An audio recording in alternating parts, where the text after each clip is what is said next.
eh bien on va voir qu'il n'y a pas que le juste à temps, le flux, il n'y a pas que la qualité, mais il va aussi y avoir l'humain. Il va aussi y avoir l'introduction de nouveaux produits. Il va aussi y avoir une gestion des finances très particulière.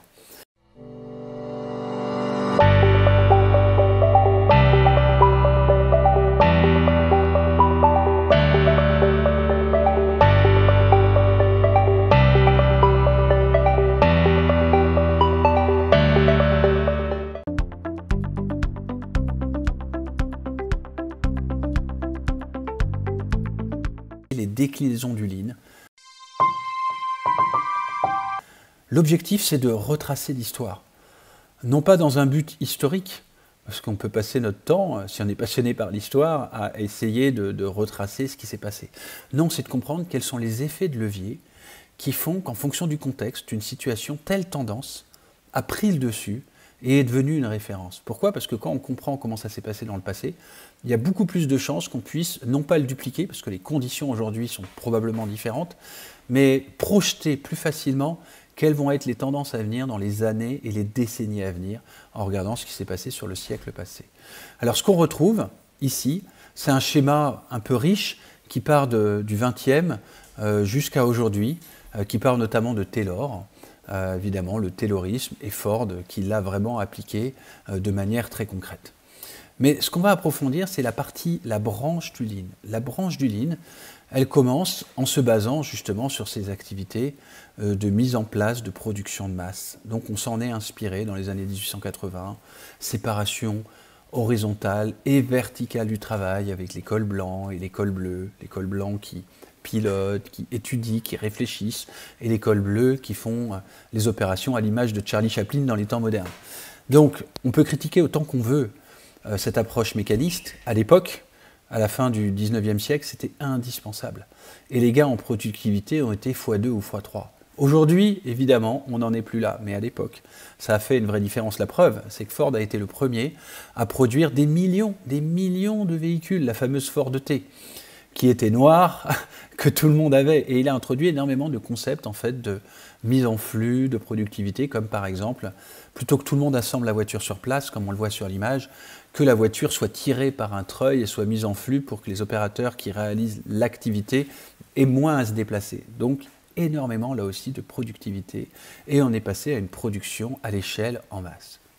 Ensuite, il y a eu, en parallèle, en fait, au Japon, c'est intéressant, entre les États-Unis et le Japon, ce qui s'est passé, en 1897, les métiers à tisser, donc c'était vraiment l'industrie en fait prépondérante, le textile à la fin du 19e siècle, le plus gros problème qu'avaient les machines à tisser lorsqu'elles sont passées dans un mode automatique, c'était la coupure du fil. Lorsque le fil était coupé et que la machine ne s'arrêtait pas, qui était le standard à l'époque, eh bien le fil s'embourbait et tout était à reprendre, il fallait en fait refaire, tout enlever et tout refaire. Et il y avait une perte de matière, mais surtout une perte de temps. Et Taishi Toyoda a en fait inventé, avec un dépôt de brevet, une technique qui s'appelle l'arrêt sur erreur, en japonais le jidoka. Comment? Il y avait une technique qui en fait prenait la tension du fil. Et lorsque le fil était coupé, la tension s'arrêtait et du coup la machine était arrêtée. Ce qui fait qu'on a pu passer dans un mode encore plus industriel. Et un opérateur ou un ouvrier, plutôt que d'être sur une machine à tisser, avait la capacité de surveiller une dizaine de machines si elles fonctionnaient bien. Et lorsque la machine tombait en panne, eh bien, elle s'arrêtait à l'erreur et ça leur permettait de très vite la remettre en fonctionnement. Ça a été un brevet qui a eu énormément de succès et qui lui a permis ensuite d'investir pour créer Toyota Motor Corporation. Année 1937, avant la Seconde Guerre mondiale. Pendant la Seconde Guerre mondiale, toute l'industrie américaine a été concentrée sur la guerre, idem pour l'industrie japonaise, juste que l'industrie japonaise a été plus touchée et plus détruite.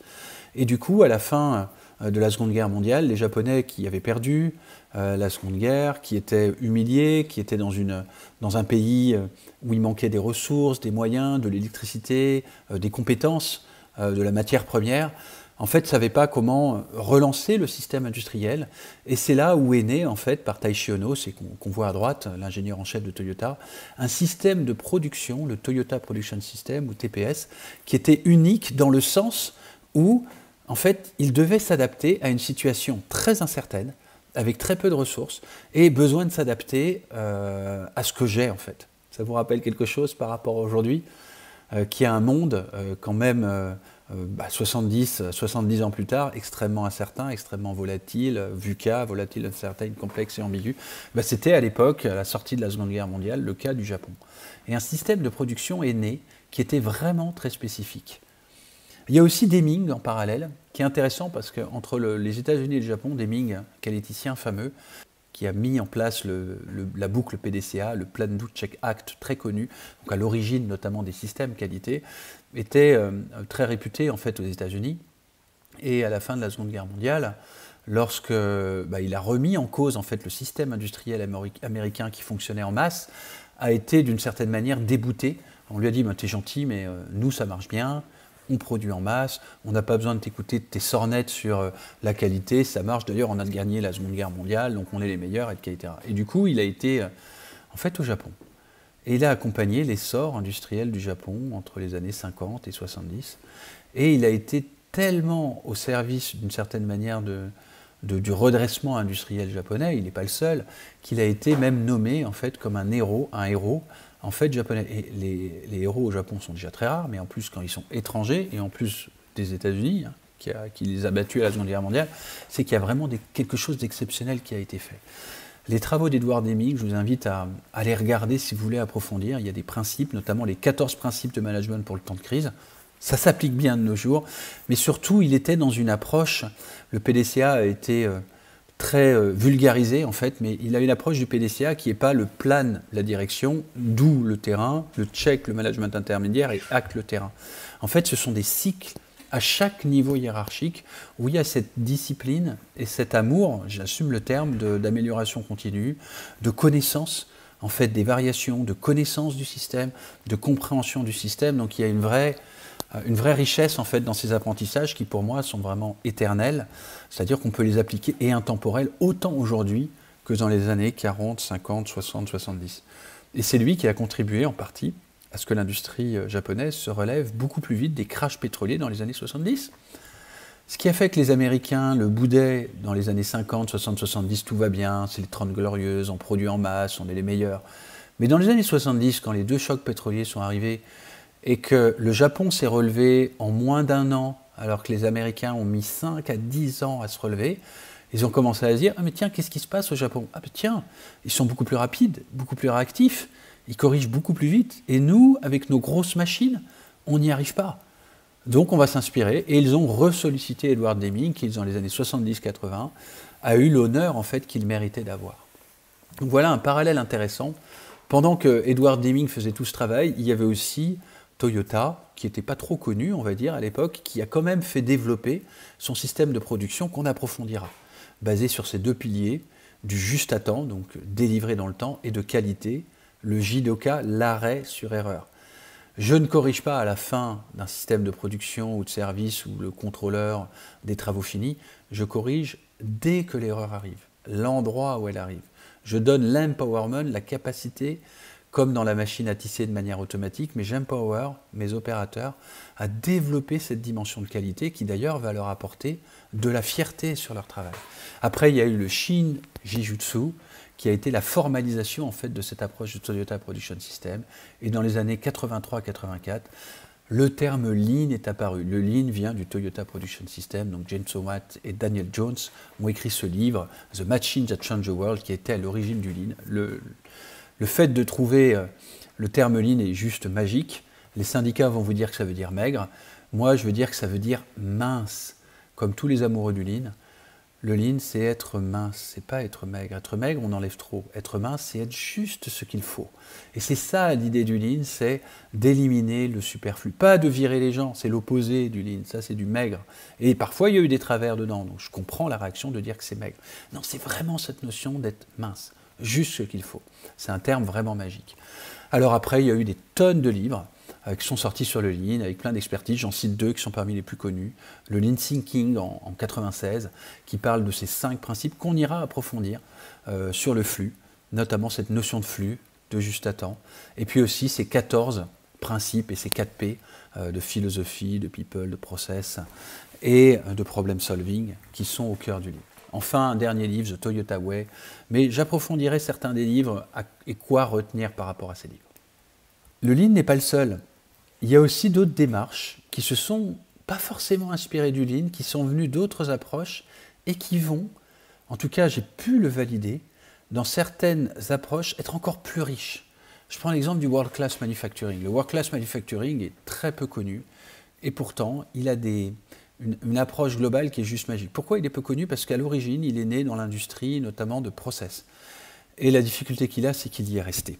C'est-à-dire qu'il est très peu sorti de l'industrie process et de l'industrie manufacturière. Alors il n'a pas eu tous les sorts du Lean, c'est-à-dire qu'il n'a pas été repris par les Américains avec un terme Lean qui est magique. Mais le World Class Manufacturing a été créé par le professeur Yamashina, c'est aussi un japonais, qui l'a déployé dans pas mal en fait d'entreprises. Et certains experts s'y sont associés. Et on voit ici des exemples, par exemple Saint-Gobain, Ugitech, ou l'Office chérifien des phosphates au Maroc, que j'ai eu la chance d'accompagner pendant une dizaine d'années sur cette transformation. Et justement, on voit dans ces systèmes que, tiens, il y a plein de piliers.